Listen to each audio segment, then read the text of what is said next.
ಓಂ ಗಣೇಶಾಯ ನಮಃ. Hi hello friends, ಇದು ಲಕ್ಷ್ಮೀಸ್ ಚಾನಲ್.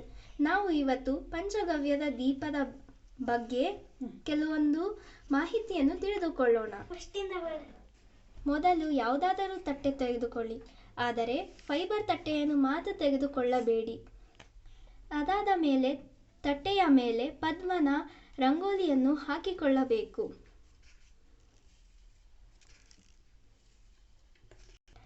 ರಂಗೋಲಿಯ ಮೇಲೆ ಅರಿಶಿನ ಕುಂಕುಮವನ್ನು ಹಾಕಿ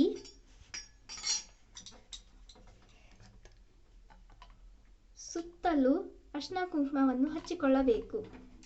ಅದಾದ ನಂತರ ಪಂಚಗವ್ಯ ದೀಪವನ್ನು ಇಟ್ಟಿಕೊಳ್ಳಿ ಮತ್ತು ಸುತ್ತಲೂ ಹೂವನ್ನು ಅರ್ಪಿಸಿ.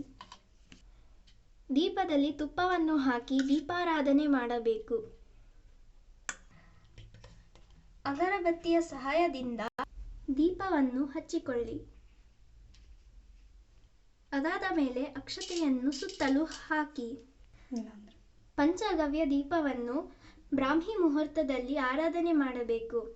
ಅನಿವಾರ್ಯ ಕಾರಣಗಳಿಂದ ದೀಪಾರಾಧನೆ ಮಾಡಲು ಸಾಧ್ಯವಾಗಲಿಲ್ಲ ಅಂದರೆ ನೀವು ಸಾಯಂಕಾಲ ಗೋಧೂಳಿ ಕಾಲದಲ್ಲಿ ಅರ್ಪಣೆ ಮಾಡಬಹುದು.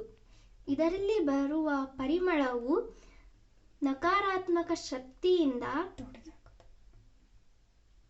ನಾಶ ಮಾಡುತ್ತದೆ.